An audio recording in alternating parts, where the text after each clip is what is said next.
Điện Kremlin lên tiếng sau các vụ nổ liên hoàn ở Crimea và thành phố Nga. Ai gây sự trước? Tổng thống Putin hỏi khi thông báo tiếp tục oanh kích Ukraine.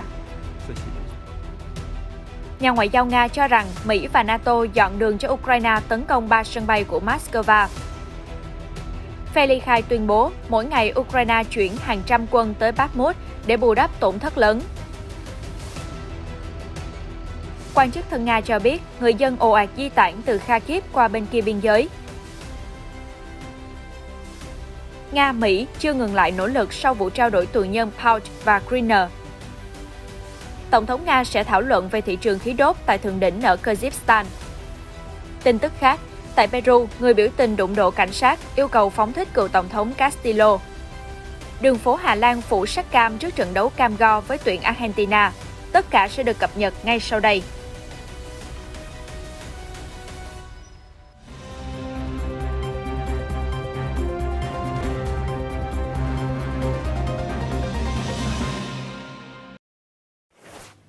Chào mừng quý vị đến với chương trình tin nóng. Thưa quý vị, theo Reuters, quan chức Nga ngày 8 tháng 12 thông báo hạm đội Biển Đen đã bắn hạ một máy bay không người lái UAV của Ukraine tại khu vực gần Sevastopol, thành phố lớn nhất ở Crimea, bán đảo mà Moscow sáp nhập năm 2014.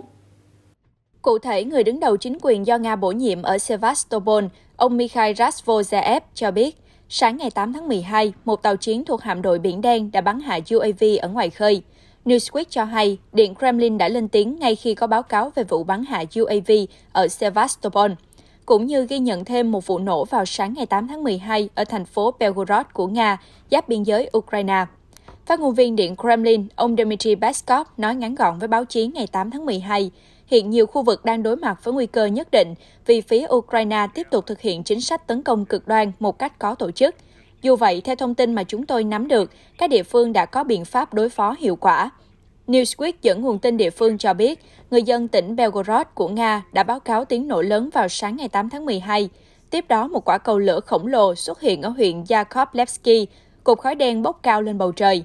Tương tự, truyền thông địa phương ở bán đảo Crimea đưa tin, một vụ nổ mạnh được ghi nhận khiến cửa sổ nhiều ngôi nhà bị vỡ và còi báo động được kích hoạt trên nhiều ô tô gần hiện trường. Tổng thống Ukraine Zelensky ngày 29 tháng 8 tuyên bố sẽ giành lại bán đảo Crimea. Ông nói quân đội Ukraine vẫn luôn theo đuổi mục tiêu này. Tình báo Bộ Quốc phòng Anh ngày 18 tháng 11 đánh giá Nga đã điều chuyển một số lực lượng đến Crimea để phòng thủ chặt chẽ hơn, sẵn sàng đương đầu với cuộc tấn công của Ukraine. Các đơn vị Nga đã xây dựng những hệ thống lũy hào mới gần ranh giới của bán đảo, tình báo Anh cho hay. Hiện báo cáo của các bên về tình hình giao tranh chưa thể kiểm chứng, phía Ukraine chưa lên tiếng về các vụ nổ ở Crimea và Belgorod. Kiev cũng không nhận trách nhiệm khi bị Moscow cáo buộc tiến hành tập kích vào 3 căn cứ không quân trên lãnh thổ Nga trong 2 ngày liên tiếp hồi đầu tuần này. Thưa quý vị, khi mùa đông tràn tới, giới chức Nga thông báo tiếp tục tập kích các cơ sở năng lượng trên khắp Ukraine. Các cuộc tấn công không chỉ ảnh hưởng đến quân đội Ukraine mà còn khiến hàng triệu người mất điện, nước và không thể sưởi ấm giữa mùa đông giá rét. Mỗi đòn oanh kích đe dọa nhấn chìm phần lớn dân số Ukraine trong bóng tối. Về việc này, Tổng thống Nga Vladimir Putin vừa đưa ra phát biểu mới đáng chú ý, tờ Newsweek cho hay. Trong một sự kiện ở Điện Kremlin ngày 8 tháng 12, Tổng thống Putin khẳng định Nga sẽ tiếp tục oanh kích vào các cơ sở năng lượng ở Ukraine, bất chấp sự chỉ trích từ nhiều nước trên thế giới.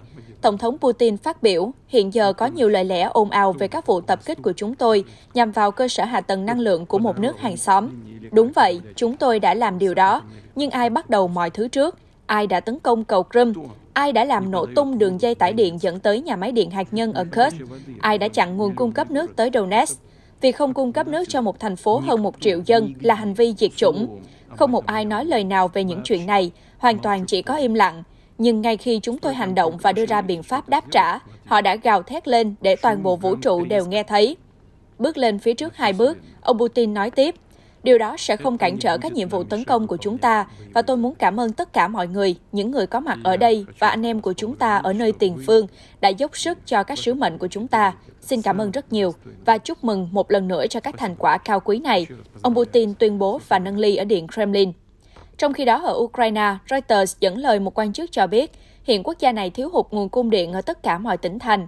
Ước tính cả nước thiếu hụt 1/3 nguồn điện để đáp ứng nhu cầu cơ bản của người dân. Ngày 7 tháng 12, giám đốc của Naftogaz, nhà cung cấp dầu khí hàng đầu Ukraine, cho biết các vụ oanh kích của Nga đã tàn phá 350 cơ sở khai thác khí tự nhiên ở Ukraine, gây thất thoát 700 triệu đô la trong sản xuất khí đốt. Sputnik News ngày 9 tháng 12 dẫn lời một nhà ngoại giao Nga nêu nhận định về loại máy bay không người lái UAV mà Ukraine bị cáo buộc sử dụng để tấn công hai căn cứ không quân nằm sâu trong lãnh thổ Nga. Theo quan chức Nga, các UAV này đã được hiện đại hóa nhờ sự giúp đỡ của một tập đoàn quốc phòng Mỹ. Ông Konstantin Gavrilov, người đứng đầu phái bộ Nga tham gia đối thoại về kiểm soát vũ khí và an ninh quân sự tại thủ đô Viên của Áo, đã nêu nhận định về kế hoạch tấn công của Ukraine. Ông nói với Sputnik vào hôm 8 tháng 12 rằng, đầu tiên, trong suốt năm 2012, nhà máy hàng không Kharkiv đã bắt đầu công việc cải tiến các UAV vũ trang với sự hỗ trợ của nhóm chuyên gia từ hãng quốc phòng Launch Design ở Kiev và hãng Raytheon của Mỹ. Sau khi được nâng cấp, UAV của Ukraine có phạm vi hoạt động khoảng 1.000 km. Điều đó thể hiện rõ Ukraine muốn sử dụng chúng cho mục đích gì. Nhà ngoại giao Nga nói thêm, chúng tôi đều biết rằng hầu hết các mục tiêu mà Ukraine tấn công đều được xác định và chỉ đạo bởi các nước phương Tây. Ông Gavrilov chỉ trích các nước NATO là kẻ chủ mưu đằng sau, giật dây Kiev tấn công vào tài sản chiến lược của Nga. Ông Gavrilov nhấn mạnh, các UAV mà Ukraine đã sử dụng gần đây là loại Tu-141 Stryk. Chúng sử dụng hệ thống định vị GPS của Mỹ. Như vậy, Mỹ và các đồng minh từ lâu đã chủ động sử dụng hàng loạt hệ thống vệ tinh không gian cho mục đích trinh sát và hỗ trợ tình báo cho lực lượng vũ trang Ukraine, bao gồm mục đích phát hiện các nơi triển khai binh lính của quân Nga. Trên thực tế, các hệ thống vệ tinh dân sự đã đóng góp vào quy trình ra quyết định của lực lượng vũ trang Mỹ để từ đó chỉ đạo cho Ukraine.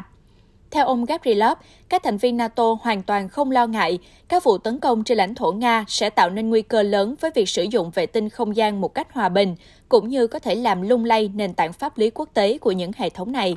Ông Gavrilov nhắc lại một tuyên bố của Ngoại trưởng Latvia trong cuộc họp Hội đồng NATO ngày 30 tháng 11, nói rằng các cuộc tấn công tiềm tàng của Ukraine nhằm vào mục tiêu quân sự sâu trong lãnh thổ Nga đều là hợp pháp. Đến nay, Kiev không thừa nhận trách nhiệm trong các vụ nổ ở lãnh thổ Nga. Dù vậy, báo New York Times của Mỹ dẫn lời một quan chức cấp cao ở Kiev cho biết, các UAV của Ukraine đã rất thành công và hiệu quả trong nhiệm vụ tấn công vào 3 căn cứ không quân của Nga ở 3 tỉnh Kursk, Ryazan và Saratov vào ngày 5 và 6 tháng 12. Bộ Quốc phòng Nga cáo buộc Ukraine đã sử dụng loại UAV tấn công thời Liên Xô.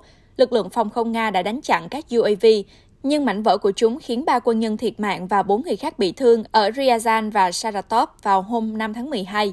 Vụ việc vào hôm sau ở Kursk không gây ra thương vong. Trưởng phái đoàn Nga ở Viên, ông Gavrilov nói với Sputnik, dĩ nhiên quân đội Nga sẽ không bỏ qua cho những hành động tấn công cực đoan này. Nhà ngoại giao Nga cảnh báo về sự trừng phạt. Phía NATO và Ukraine chưa phản ứng về bình luận mới của ông Gavrilov. TASS cho biết một chỉ huy quân sự của Cộng hòa Nhân dân Luhansk, LPR tự xưng, vừa phát biểu trên đài phát thanh Nga ngày 8 tháng 12, cho biết quân đội Ukraine đang gấp rút gửi 360 đến 500 binh sĩ mới tới Bakhmut mỗi ngày. Vì sao? Đó là do phía Ukraine tổn thất quá nặng nề, đang tìm cách cứu vãn một bàn thua trông thấy, Felikhai tuyên bố. Ông Andrei Marokko, người gần đây thường trao đổi với hãng thông tấn TASS về cục diện giao tranh ở Bakhmut vào hôm 8 tháng 12 tiếp tục cập nhật. Chúng tôi nhận thấy Ukraine đang gửi thêm hàng loạt tiểu đoàn chiến thuật đến Bakhmut mỗi ngày, số lượng xấp xỉ 360 đến 500 binh sĩ. Cũng phải thôi, họ cố gắng bù đắp cho những tổn thất lớn tại Bakhmut. Theo ông Marokko, đa số binh sĩ Ukraine vừa được điều chuyển có kỹ năng rất kém, chưa trải qua huấn luyện kỹ càng. Đó là do Kiev thiếu hụt lực lượng chiến binh tinh nhuệ. Con số tổn thất của quân đội Ukraine vô cùng lớn, ông Marokko nói. Hiện phía Ukraine chưa bình luận, các báo cáo về tình hình ở tiền phương chưa thể xác thực. Trong khi đó, ở tỉnh Đông Bắc Kharkiv, quan chức thân Nga nói với đài Soliviev TV hôm 9 tháng 12, nhiều người dân tỉnh Kharkiv đang khăn gói đồ đạc để sơ tán tới Nga. Cụ thể, TASS dẫn lời ông Vitaly Ganchev, người đứng đầu chính quyền quân sự dân sự do Nga bổ nhiệm ở tỉnh Kharkiv, thông báo, hiện nay người dân tại các vùng do Ukraine kiểm soát ở Kharkiv đang cố gắng di tản, thoát khỏi các phần tử theo chủ nghĩa dân tộc ở Ukraine. Mục tiêu chính của chúng tôi là cung cấp sự giúp đỡ tối đa cho người dân. Dù Ukraine đã phản công, tái kiểm soát phần lớn tỉnh Kharkiv từ tháng 9, nhưng khu vực này đến nay vẫn hứng chịu pháo kích nặng nề. phía Kiev chưa có thông báo mới đối với việc quan chức thân Nga tuyên bố về làn sóng di tản từ Kharkiv. Thưa quý vị, vừa qua Nga và Mỹ đã nhất trí một vụ trao đổi tù nhân đáng chú ý. Đại sứ Nga tại Washington khẳng định Moscow sẽ tiếp tục nỗ lực để đưa tất cả công dân Nga bị giam giữ ở Hoa Kỳ trở về nước. Trong khi đó, Ngoại trưởng Mỹ cũng hoan nghênh việc hoán đổi tù nhân mới đây và thông báo về dự định tiếp theo. TASS dẫn lời ông Anatoly Antonov, đại sứ Nga tại Mỹ, ngày 8 tháng 12 cho biết, chúng tôi cam kết rằng sẽ nỗ lực yêu cầu Mỹ phóng thích cho mọi công dân Nga bị giam giữ ở nước này. Chúng tôi sẽ không nghỉ ngơi cho đến khi toàn bộ người Nga được trở về nhà. Cùng ngày 8 tháng 12, Ngoại trưởng Mỹ Antony Blinken cũng có phát biểu về việc Washington trao trả tay lái buôn vũ khí Victor Bout cho Nga để đổi lại sự tự do cho ngôi sao bóng rổ Mỹ Brittney Griner. Tuy nhiên, Paul Whelan, một cựu lính thủy quân lục chiến Mỹ, vẫn bị giam giữ ở Nga, bất chấp nhiều nỗ lực từ phía Washington để đưa công dân về nước. Ngoại trưởng Blinken nói rằng Mỹ không có nhiều sự lựa chọn. Sự lựa chọn ở đây là 1 đổi 1 hoặc không có gì, ông cho biết. Ngoại trưởng Blinken lưu ý, Mỹ sẽ không từ bỏ nỗ lực đòi tự do cho cựu binh sĩ Whelan, hiện thụ lý bản án 16 năm tù về tội gián điệp, dù anh không nhận tội. Ông Blinken cho biết Nga xem xét vụ án của Whelan khác với trường hợp của cầu thủ Brittney. Ngoại trưởng Mỹ nói thêm, chúng tôi đã không muốn đánh mất cơ hội vào hôm nay để đảm bảo sự phóng thích cho một trong số họ. Chúng tôi cũng đã có cơ hội trao đổi trực tiếp với Paul Whelan trong 24 giờ qua. Tôi muốn nói ngắn gọn rằng, Whelan thể hiện sự bình tĩnh, tử tế và can đảm tuyệt vời. Trước đó, Whelan ngày 8 tháng 12 bày tỏ thất vọng và hối thúc Tổng thống Mỹ Joe Biden hành động nhanh chóng hơn để đảm bảo sự tự do của anh. Bộ Ngoại giao Nga cho biết họ trao trả Griner để đổi lấy cựu lái buôn vũ khí Victor Bout được phóng thích. Việc hoán đổi diễn ra ở sân bay Abu Dhabi của các tiểu vương quốc Ả Rập Thống Nhất, nhiều hãng tin Nga cho biết. Ngôi sao thể thao Griner từng 2 lần giành huy chương vàng Olympic cho đội tuyển Mỹ. Griner bị bắt ở một sân bay tại Moscow do vết chứa dầu cần sa, thứ bị cấm ở Nga, được tìm thấy trong hành lý của cô. Thưa quý vị, Tổng thống Nga Vladimir Putin đã đến Kyrgyzstan ngày 9 tháng 12 để tham dự hội nghị thượng đỉnh của Liên minh Kinh tế Á-Âu, EEU. Liên minh Kinh tế Á-Âu bao gồm các thành viên Armenia, Belarus, Kazakhstan, Kyrgyzstan và Russia.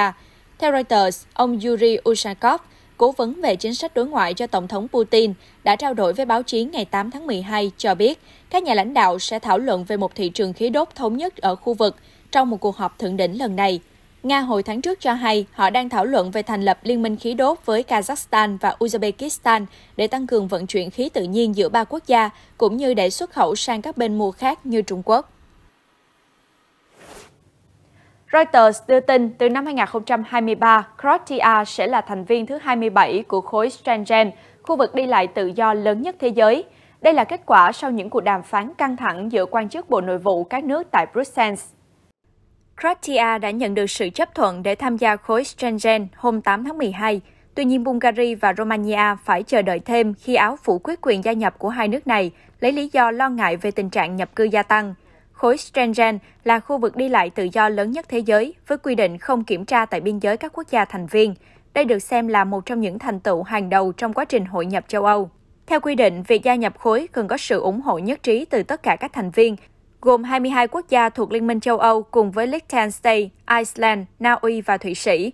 Trong cuộc họp tại Brussels, Bộ trưởng Nội vụ Áo cho biết ông sẽ không chấp thuận cho Romania và Bulgaria gia nhập khối, do từ đầu năm đến nay, Áo ghi nhận 100.000 vụ vượt biên trái phép, trong đó có 75.000 người đến từ các nước không thuộc Schengen. Bộ trưởng Nội vụ Bulgaria cho rằng quốc gia này không nên chịu trách nhiệm cho các vấn đề nội bộ của Áo. Dù vậy, Bulgaria sẵn sàng đối thoại để cố gắng tìm ra giải pháp. Theo Reuters, nhập cư là một vấn đề nóng bỏng ở châu Âu kể từ năm 2015, khi hơn 1 triệu người tìm đến vùng Địa Trung Hải, chủ yếu trên thuyền của những kẻ buôn lậu, khiến EU phải thắt chặt quy định biên giới và luật tị nạn.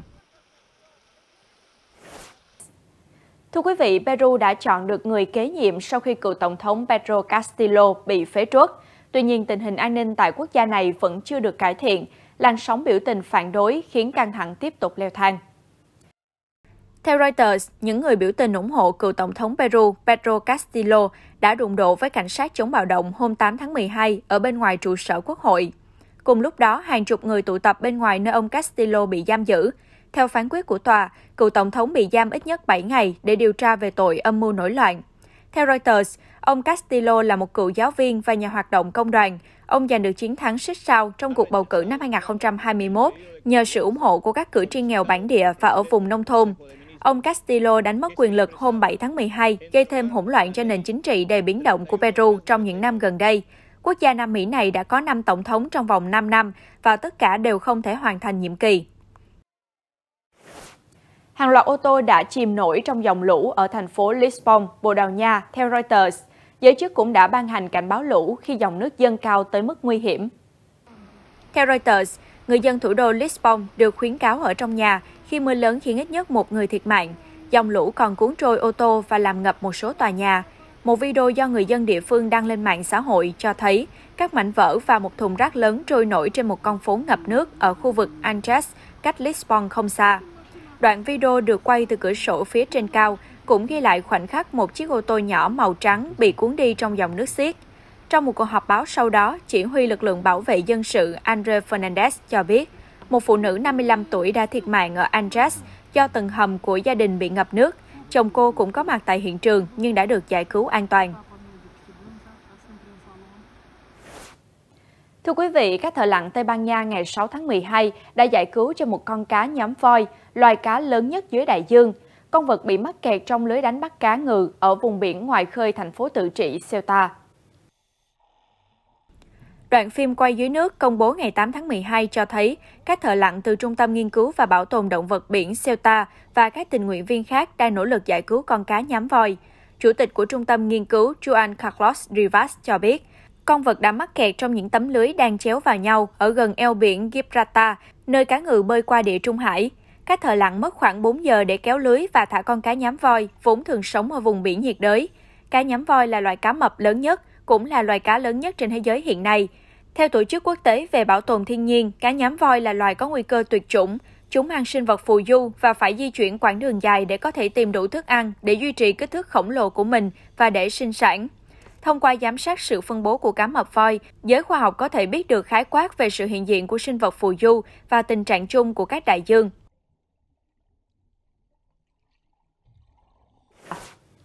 Thưa quý vị, đội tuyển Hà Lan sẽ đối đầu với ứng viên vô địch Argentina trong loạt trận đầu tiên vòng tứ kết World Cup. Họ sẽ có động lực mạnh mẽ hơn khi biết rằng có một con phố tại Hà Lan đã khoác lên sắc áo màu cam rực để ủng hộ đội nhà. Theo Reuters, cư dân đường phố Markweg tại thành phố La Hay là những người hâm mộ bóng đá cuồng nhiệt và họ thể hiện điều đó bằng cách trang trí toàn bộ con đường với hàng ngàn lá cờ màu cam rực. Những ngôi nhà trên con đường này cũng được bao phủ bởi những tấm vải màu cam sáng. Trả lời phỏng vấn của Reuters, Danny Van Dijk, kiến trúc sư trang trí con đường, bày tỏ ước mơ. Tất cả những gì chúng tôi muốn là chiếc xe buýt chở đội tuyển Hà Lan có thể chạy qua con đường này sau khi giành chiến thắng. Liên quan đến trận đấu sắp tới, kiến trúc sư nhận định, gặp Argentina sẽ là một trận đấu khó khăn và cơ hội là 50-50. Tuy nhiên tôi nghĩ rằng đội tuyển Hà Lan sẽ thắng với tỷ số 3-1. Tin tức vừa rồi cũng đã khép lại chương trình hôm nay. Cảm ơn quý vị đã quan tâm theo dõi. Xin chào tạm biệt và hẹn gặp lại.